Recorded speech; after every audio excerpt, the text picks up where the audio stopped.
Madame la Présidente, Mesdames, Messieurs les ambassadeurs, Madame la représentante du secrétaire général, Monsieur le ministre, je voudrais tout d'abord exprimer mes plus vifs remerciements à la Présidente pour avoir bien voulu organiser cette réunion d'information sur la situation en Haïti et d'avoir accepté que le gouvernement haïtien puisse y participer. C'est le témoignage de l'intérêt particulier et de l'engagement manifeste du Conseil pour Haïti et son peuple et sa bonne disposition à aider le gouvernement dans la recherche d'une solution durable aux problèmes multiples et complexes auxquels le pays est confronté. À cet égard, je tiens à saluer le travail réalisé par le BINU et la représentante spéciale du secrétaire général, Mme Hélène Lalime, et pour les efforts déployés dans un contexte aussi difficile afin d'accomplir le mandat qui lui a été attribué par le Conseil de sécurité dans ses différentes résolutions. Je voudrais aussi remercier les différents intervenants pour leurs remarques judicieuses. Nous en avons pris note. Madame la Présidente, point n'est besoin de souligner l'importance de cette réunion qui arrive à point nommé. En effet, il permet au gouvernement, par mon organe, d'informer le Conseil des derniers développements de la situation sociopolitique et sécuritaire du pays, des efforts que le gouvernement est en train de déployer afin de l'améliorer et du même coup de présenter à la communauté internationale ses attentes en vue de nous permettre de sortir définitivement de cette crise multidimensionnelle qui a trop duré. Le 12 septembre dernier, des manifestations violentes ont éclaté dans le pays suite à la décision du gouvernement de cesser la subvention des produits pétroliers, entraînant du même coup l'augmentation des prix du prix des carburants. Cette décision, quoique difficile, était un impératif car l'État perdait un total de 400 millions de dollars par année. D'autre part, il s'agissait d'assainir les finances publiques en adoptant un budget d'austérité par des réformes macroéconomiques. Le gouvernement a entrepris une grande réforme au niveau de l'administration générale des douanes pour lutter contre la contrebande, augmenter les recettes douanières et freiner l'entrée des armes et des munitions dans le pays. Ainsi, ces mesures ont permis à la douane de collecter pour le mois d'août près de 8 milliards de gourdes, soit une augmentation de plus de 40%. Utilisant cette augmentation des prix comme cheval de bataille, les conséquences sociales à court terme inhérentes à cette mesure, ajoutées également à leur mécontentement contre les réformes douanières et l'adoption prochaine de nouvelles mesures, les pêcheurs traditionnels en eau trouble qu'on trouve dans le secteur politique et dans le secteur privé des affaires ont mis à exécution leur plan pour créer une situation chaotique dans le pays. Ils ont utilisé les gangs lourdement armés pour paralyser le fonctionnement de tous les départements géographiques du pays, en bloquant les principales artères de la capitale et des villes de province, en pillant et brûlant des édifices publics comme des tribunaux de paix, des centres carcéraux, des entreprises du secteur privé, des locaux de certaines banques commerciales et des entrepôts des organisations internationales comme le Programme alimentaire mondial, l'UNOPS, l'UNICEF, Caritas.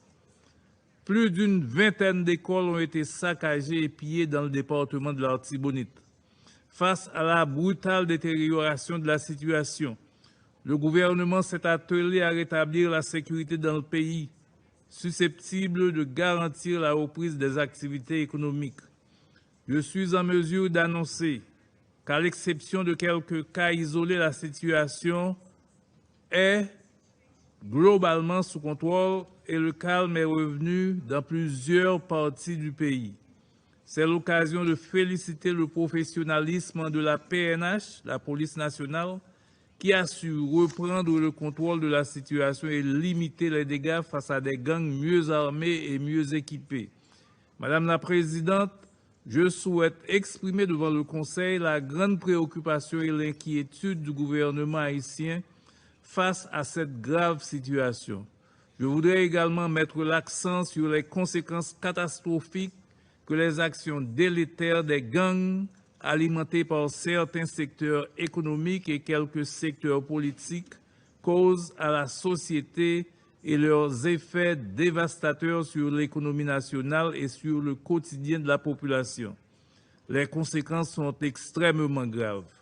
Les manifestations violentes et destructives, ainsi que les difficultés rencontrées dans la livraison et l'approvisionnement du pays en carburant à cause du blocage des routes imposé par les gangs armés au niveau du terminal pétrolier de Vareux, complique davantage la situation économique déjà précaire du pays.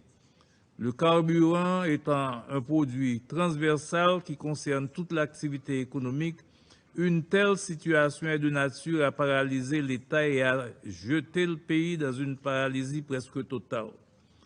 Pour cause, certaines entreprises privées menacent de plier bagages et de se relocaliser ailleurs.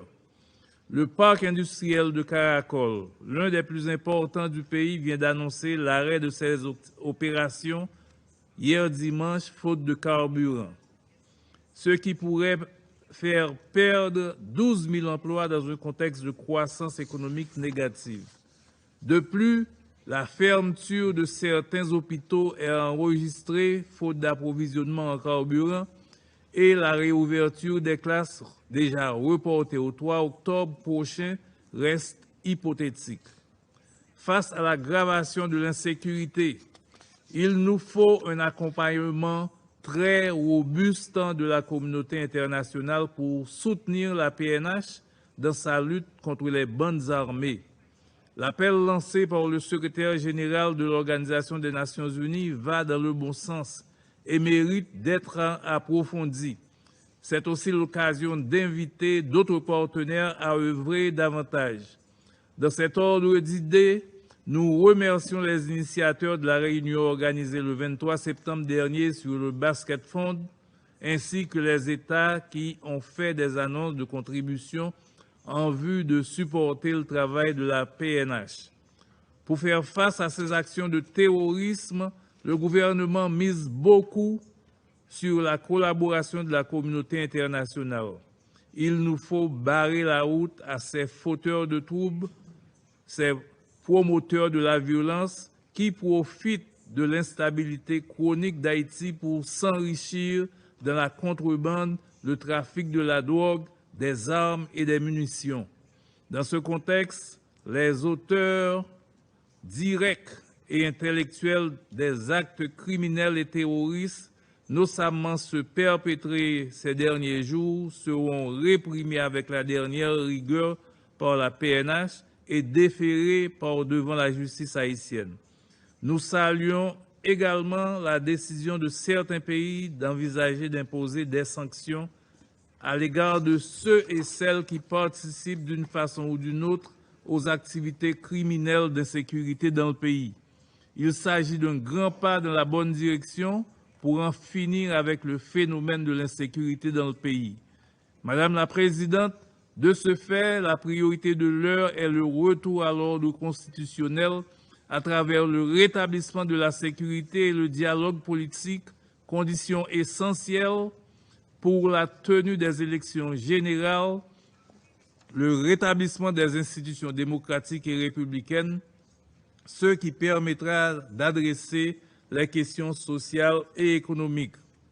À ce propos, je suis heureux d'annoncer que présentement, des négociations sont en cours et nous espérons qu'un accord politique pourra être trouvé sous peu, ce qui permettra le déblocage de la situation. Le Premier ministre n'a jamais ménagé ses efforts et est toujours resté ouvert pour poursuivre le dialogue, seul moyen de résoudre la crise politique. Je vous remercie.